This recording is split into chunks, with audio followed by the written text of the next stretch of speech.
O que é a Santa Missa? A Santa Missa não é só uma oração comunitária e uma reunião para cantar alguns hinos. A Santa Missa é muito mais que isso. Mas, a fim de compreender plenamente isso, precisamos estabelecer algumas verdades básicas. E vamos fazer isso em 3 etapas.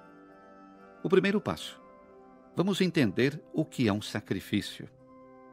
Bem, quando sentimos algo no nosso interior, nós expressamos isso através de alguma forma de linguagem ou sinais.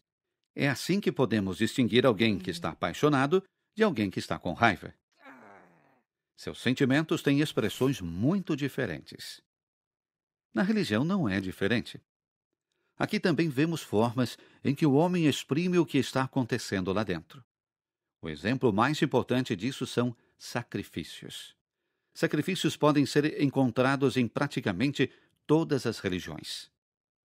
Um sacrifício é um dom precioso para Deus. Um sacrifício procura expressar que Deus é importante para nós, que Ele toma o primeiro lugar em nossa vida. O próprio Deus, naturalmente, não precisa de nenhum sacrifício, mas nós precisamos deles, porque pertence à nossa natureza expressar o que está dentro de nós. Tudo bem, então essa é a ideia de sacrifício. Passo 2. Que tipo de sacrifícios encontramos em nossa religião? Bem, no Antigo Testamento havia muitos sacrifícios diferentes. Por exemplo, o sacrifício de Abel, de Abraão ou de Melquisedeque. E depois houve todos aqueles sacrifícios solicitados pela lei de Moisés. O objetivo de todos esses sacrifícios era, como já dissemos, expressar que Deus possuía o lugar mais alto. E uma vez que os pecados da humanidade são precisamente colocar algo acima de Deus, muitos sacrifícios também tiveram como finalidade restaurar a ordem e elevar a Deus de volta para o lugar que lhe pertence. Tais sacrifícios, portanto, tinham um caráter expiatório que visa a expiar ou compensar os pecados. Isso é o sacrifício no Antigo Testamento.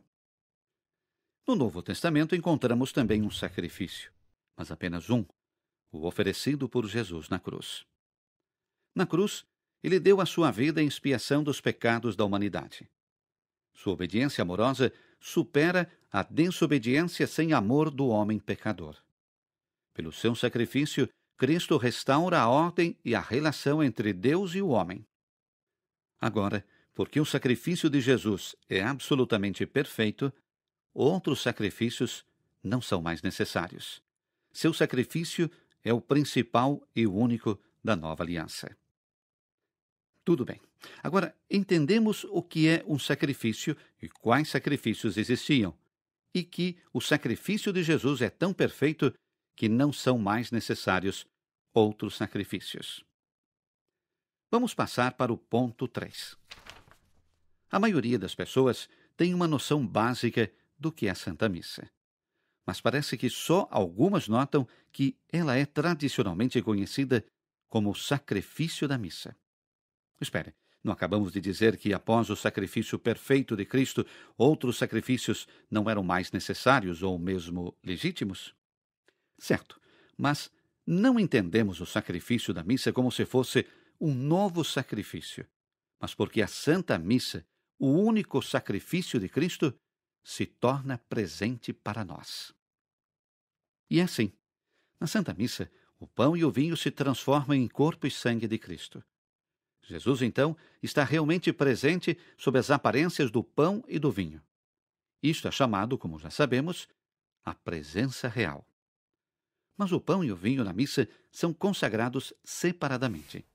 Assim, na ordem do sinal, o corpo e o sangue de Jesus são separados um do outro na consagração. Agora, na vida humana, quando um corpo se separa de seu sangue, isso significa a morte. E da mesma forma, na missa, quando o corpo e o sangue de Jesus são feitos presentes separadamente um do outro, esse ato significa sua morte. O que está acontecendo na missa é uma representação sacramental da morte de Cristo na cruz. É claro que Jesus não sofre novamente. Isso não seria possível, porque ele agora está glorificado. Mas de uma forma sacramental, a forma de um sinal de que realmente faz as coisas acontecerem, Jesus se torna presente no altar como aquele que morreu por nós. E é exatamente sobre isso que a missa trata: fazer presente o sacrifício na cruz. Orando e cantando junto com outras pessoas é bom, mas não é nada mais que uma ponta do que se encontra no centro da missa: a obra salvadora de Cristo na cruz. Através da sacramental representação da sua morte, ele nos permite participar das graças que ele conquistou para nós na cruz. Na Santa Missa, a salvação é decretada e seus efeitos são aplicados a nós. Isto é o que faz com que a Santa Missa seja tão especial e absolutamente espetacular.